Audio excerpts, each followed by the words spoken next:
Sariana Pitupulu dari kelompok Ekonomi Pancasila. Aku bareng teman-teman aku yang kali ini akan bahas Ekonomi Pancasila sebagai fondasi keadilan sosial dan kesejahteraan bangsa. Nah, simak videonya sampai akhir ya. Oke, yang pertama yang akan kita bahas yaitu pendahuluan. Pancasila sebagai dasar negara Indonesia bukan hanya menjadi pedoman dalam kehidupan berbangsa dan bernegara, tapi juga menjadi landasan dalam sistem ekonomi nasional. Konsep ekonomi Pancasila menekankan pada nilai-nilai kemanusiaan, keadilan sosial, dan gotong royong, yang berbeda dengan sistem ekonomi kapitalis maupun sosialis. Dalam konteks globalisasi dan tantangan ekonomi modern, penerapan ekonomi Pancasila menjadi semakin relevan untuk mencapai kesejahteraan yang berkeadilan bagi seluruh rakyat Indonesia. Nah, setelah pendahuluan tadi, kira-kira apa sih ekonomi Pancasila itu dan gimana implementasinya di dalam ekonomi? Check it out! Ekonomi Pancasila adalah sistem ekonomi yang berlandaskan pada nilai-nilai Pancasila, yaitu ketuhanan yang Maha Esa, kemanusiaan yang adil dan beradab, persatuan Indonesia, kerakyatan yang dipimpin oleh hikmat kebijaksanaan dalam permusyawaratan perwakilan, serta keadilan sosial bagi seluruh rakyat Indonesia. Sistem ini menekankan keseimbangan antara kepentingan individu dan kolektif, serta antara sektor publik dan swasta. Menurut Salim 2019, ekonomi Pancasila mengintegrasikan etika, ketuhanan, dan kemanusiaan sebagai dasar, kekeluargaan dan nasionalisme sebagai proses, serta keadilan sosial ekonomi sebagai tujuan akhir.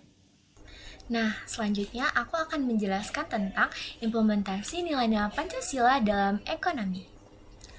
Yang pertama itu ada ketuhanan yang Maha Esa. Nilai ketuhanan mengajarkan bahwa aktivitas ekonomi harus didasarkan pada moralitas dan juga etika. Dalam konteks ini, pelaku ekonomi diharapkan untuk menjunjung tinggi kejujuran, keadilan, dan tanggung jawab sosial.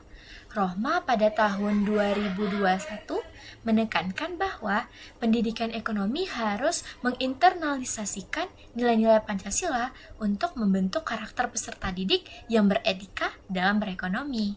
Nah, yang kedua ada kemanusiaan yang adil dan beradab. Ekonomi Pancasila menempatkan manusia sebagai subjek utama dalam kegiatan ekonomi. Hal ini berarti bahwa kebijakan ekonomi harus memperhatikan kesejahteraan dan martabat manusia.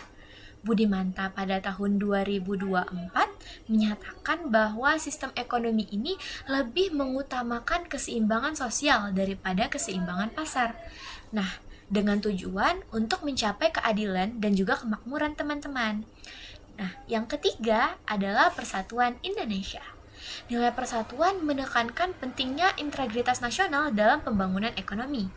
Kebijakan ekonomi memperkuat solidaritas antar daerah dan menghindari kesenjangan yang dapat memecah belah bangsa. Baswir pada tahun 2024 mengingatkan bahwa transformasi perekonomian harus kembali ke jalur ekonomi nasional untuk menghindari dominasi ekonomi neokolonial. Nah, yang keempat ada kerakyatan yang dipimpin oleh hikmat kebijaksanaan dalam permusyawaratan dan juga perwakilan. Prinsip ini menekankan pada demokrasi ekonomi di mana rakyat memiliki peran aktif dalam pengambilan keputusan ekonomi. Koperasi sebagai bentuk usaha bersama menjadi implementasi nyata dari prinsip ini. Prakosa dan teman-temannya menunjukkan bahwa koperasi karyawan di PT Bills menerapkan nilai-nilai Pancasila dalam meningkatkan kesejahteraan anggotanya. Nah, yang kelima, ada keadilan sosial bagi seluruh rakyat Indonesia. Tujuan akhir dari ekonomi Pancasila adalah tercapainya keadilan sosial. Hal ini berarti distribusi kekayaan dan juga kesempatan ekonomi harus merata, serta tidak ada diskriminasi terhadap akses sumber daya ekonomi. Rosalina dan juga Purbasari pada tahun 2023 menyoroti bahwa implementasi sistem ekonomi Pancasila masih menghadapi tantangan dalam menghadapi kapitalisme global, teman-teman. Hingga kita itu memerlukan kebijakan yang lebih berpihak pada ekonomi kerakyatan. Nah, sepertinya segitu dulu penjelasan materi dari aku. Terima kasih. Nah, setelah itu, apa sih peran UMKM dan gimana tantangannya di dalam ekonomi Pancasila ini? Oke, selanjutnya kita akan bahas nih tentang peran UMKM dalam ekonomi Pancasila. Nah, sebenarnya teman-teman udah pada tahu belum sih apa itu UMKM? Yuk kita bahas. UMKM adalah singkatan dari usaha, mikro, kecil, dan menengah. Nah, UMKM ini memegang peran penting loh dalam mewujudkan sistem ekonomi yang adil, mandiri, dan berlandaskan nilai-nilai Pancasila. Kemudian, UMKM juga menjadi wujud nyata loh dalam ekonomi kerakyatan yang mencerminkan prinsip keadilan sosial dan gotong royong sesuai dengan sila keempat dan kelima Pancasila. Nah, secara nasional, UMKM menyumbang lebih dari 60% terhadap produk domestik bruto atau PDB dan menyerap lebih dari 90% tenaga kerja Kemenkop UKM 2021. Nah, artinya UMKM menjadi tulang punggung ekonomi Indonesia yang menghadapi krisis ekonomi seperti pandemi. Nah, keberadaan UMKM juga membantu nih mendistribusikan kegiatan ekonomi hingga ke pelosok, sehingga UMKM dapat mengurangi ketimpangan dan mendorong pemerataan kesejahteraan. Nah, selain itu, UMKM juga banyak banget beroperasi melalui koperasi yang berbasis kekeluargaan dan gotong royong. Nah, ini mencerminkan ekonomi Pancasila yang menolak dominasi modal besar dan mementingkan partisipasi rakyat dalam kegiatan ekonomi. Oke, selain itu, UMKM juga terbukti adaptif nih di era digital seperti menggunakan e-commerce dan teknologi untuk memperluas jaringan dan meningkatkan efisiensi. Namun, masih banyak loh tantangan yang dihadapi seperti akses modal yang terbatas dan kurangnya pelatihan. Karena itu, negara perlu hadir nih dengan kebijakan yang berpihak pada UMKM sebagai bentuk nyata dalam kegiatan ekonomi kerakyatan dalam Pancasila. Nah, dengan peran tersebut, UMKM bukan hanya pelaku ekonomi saja, tetapi juga agen keadilan sosial yang membantu mewujudkan kesejahteraan rakyat secara merata dalam kerangka ekonomi Pancasila. Sekian dari aku. Tantangan dan solusi penerapan ekonomi Pancasila. Meskipun memiliki landasan yang kuat, penerapan ekonomi Pancasila menghadapi berbagai tantangan seperti korupsi, ketimpangan ekonomi, dan dominasi kapitalisme global. Untuk mengatasi hal ini diperlukan reformasi sistem hukum ekonomi yang berlandaskan pada nilai-nilai Pancasila. Pranoto 2020 menekankan pentingnya pembaharuan hukum ekonomi yang menempatkan kegotong royongan sebagai nilai utama dalam peraturan perundang-undangan. Selain itu, pendidikan ekonomi yang mengintegrasikan nilai-nilai Pancasila perlu diperkuat untuk membentuk generasi yang berkarakter dan beretika dalam berwirausaha. Salim 2019 menyarankan agar nilai-nilai Pancasila diintegrasikan dalam setiap kompetensi dan materi pembelajaran ekonomi di sekolah. Nah, setelah itu kita akan membahas tentang ekonomi Pancasila dalam visi Indonesia Emas 2045.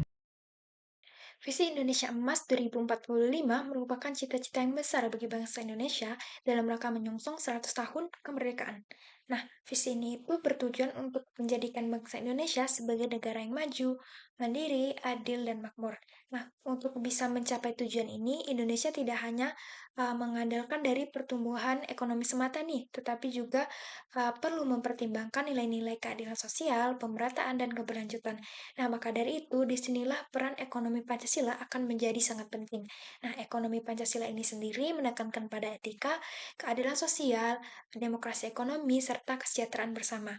Nah, sistem ini itu menghindari adanya ketimpangan sosial yang besar akibat kapitalisme dan menolak pendekatan negara totaliter ala sosialisme. Nah, sebaliknya sistem ini itu malah mendorong peran aktif rakyat, pemerataan sumber daya, dan penguatan UMKM dan koperasi sebagai tulang punggung ekonomi nasional. Nah, dalam konteks visi 2045, penerapan ekonomi Pancasila ini meliputi yang pertama, itu mendorong pembangunan berbasis kerakyatan dan gotong royong. Kedua, memastikan distribusi ekonomi ini dilakukan secara adil antar wilayah dan antar kelompok. Yang ketiga, menumbuhkan ekonomi nasional yang berdaya saing tapi tetap berkarakter Pancasila. Yang keempat, memastikan bahwa setiap kebijakan ekonomi ini tetap menghormati nilai moral dan kemanusiaan. Nah, dalam konteks pilar pembangunan ekonomi berkelanjutan, penerapan ekonomi Pancasila ini berperan sebagai eh, fondasi ideologis dan praktis. Nah, Pancasila ini menawarkan jalan tengah nih antara kapitalisme dan sosialisme, yang menolak eksploitasi manusia oleh manusia dan menolak dominasi negara secara mutlak terhadap ekonomi. Nah, sistem ini itu menjunjung tinggi keadilan, kedaulatan rakyat, serta prinsip kekeluargaan.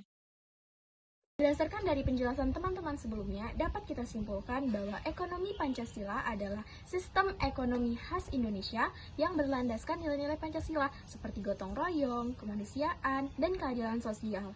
Nah, sistem ini membantu menyeimbangkan antara kepentingan individu dan kolektif, serta menolak eksploitasi dan dominasi negara secara mutlak.